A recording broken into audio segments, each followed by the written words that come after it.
Who saw the Kamala Harris interview on 60 Minutes? Something we've been dying to see. Folks suggesting that Kamala Harris never takes the tough questions. This time she did, but I don't know if she done very well. What up, folks? Once again, it is indeed your boy Tim, the handsome liberal.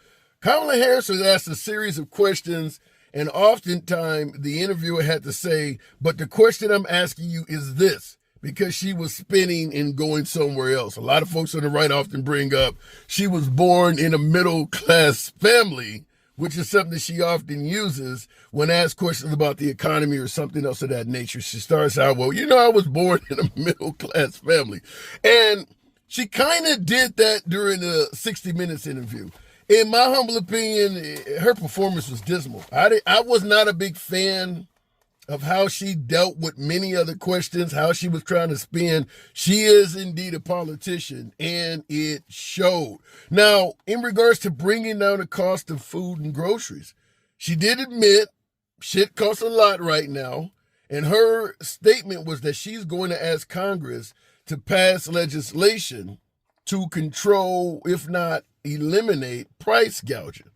Now, I am one that believes price gouging is a major part of our problem when it comes to the price of goods and services in this country.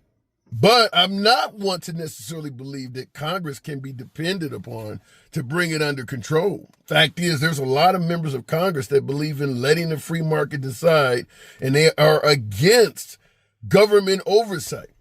Mostly on the right are against government oversight. A lot of folks on the right believe that you should let the free market decide. Well, the free market is why you got the price gouging now, is you allowed the market to do whatever the hell they wanted, and they saw an opportunity and seized upon it.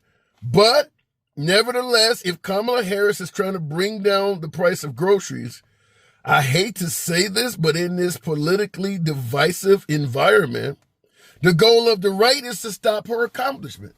Very similar to, say, the border bill. If Biden's going to get the border finally under control, the job of the right is to stop that, because you're going to use the border chaos as a political chip to cash in. Well, the same thing with the rising price of food, groceries, price at the pump, price you pay for gasoline, all of that. You don't want Kamala Harris to get that under control and rein that in if you're on the right side of the aisle, because she is going to use that when it comes to her trying to get reelected in 2028. You want to be able to say under Kamala Harris's watch, she never got the economy under control. People were paying way too much for food. The cost of insurance and rent, all of this stuff is outrageous. You want it to stay that way so that it'll help you. So if her goal is to get Congress to prevent corporations and businesses from price gouging, she needs a very democratic Congress. Now, there's no guarantee that's going to happen, but that's what is necessary to make that, because the Republican Congress is not going to work with her on that. And that's kind of unfortunately how politics works. They're playing political games while you and I are the ones that are suffering when we pay our grocery bills. But that is how it works.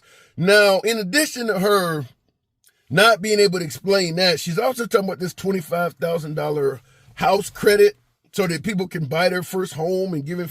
She's not really able to explain how she's going to pay for that very well either. She also did a miserable job in explaining why there was a huge explosion of immigrants coming in this country under the Biden watch compared to Trump. Now, there's always been border issues. It's not like the border issue just started under the Biden-Harris administration. There was a border problem under Trump. He was talking about it constantly. Obviously, Obama was known for separating families. It was happening under his watch. And George W. Bush is known for saying that they will at least do jobs no Americans want. So we've always had a border issue. But as the 60 Minutes interview stated, it blew the hell up under Biden-Harris's watch, because they changed some of the laws that made it more favorable to come here. And when she was asked what would she do to get this under control, to curtail so many folks coming across the border, her answers was dismal. I'll invite you to watch the interview. Now, 60 Minutes, CBS did post the interview on YouTube. It's only 20 minutes long, which is suspect because it's a 60-minute interview. There's editing everywhere.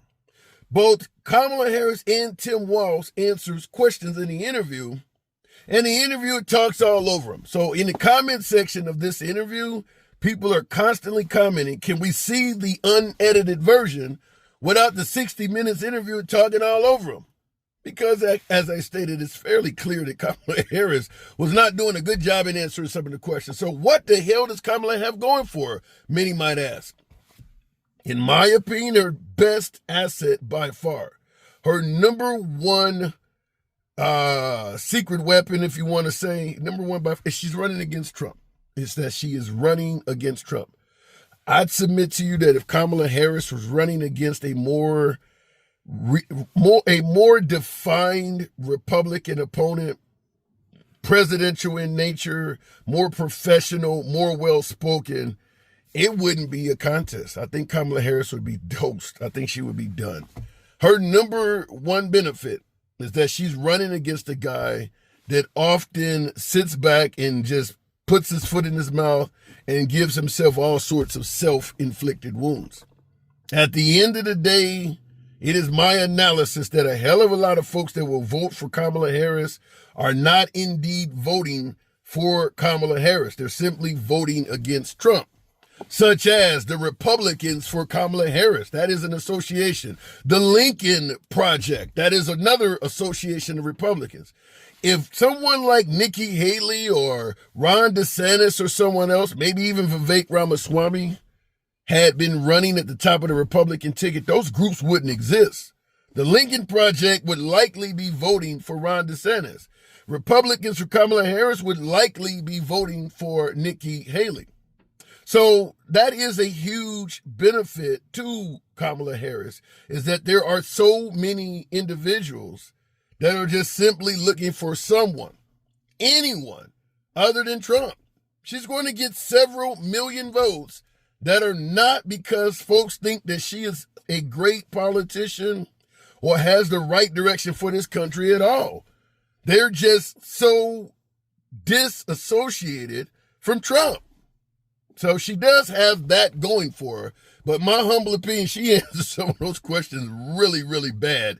And I don't know who was advising her. Now, she did very well in the debate against Trump. But once again, even in the debate where she really kicked Trump's ass, it wasn't necessarily because of what she said. It's because Trump stated all kinds of things that made him look like a piece of shit out there talking about eating cats and dogs and things like that. Very similar to the June 27 debate, Trump versus Biden. Trump kicked Biden's ass. Had nothing to do with what Trump was saying. It was because Biden got out there and looked horrible. That's exactly what happened with Trump versus Kamala Harris. It's not that Kamala Harris had a bunch of great quotes. It was that Trump had a bunch of bad ones. Let your boy know in the comments, what do you think? You think Kamala Harris is the right answer for this country? Or do you simply believe that Trump is that bad that you'll take Kamala Harris simply to avoid another Trump's term? I tend to think it's probably the latter. But let me know in the comments. As always, feel free to smash that like button, subscribe to the channel, and I'll see you in the next video.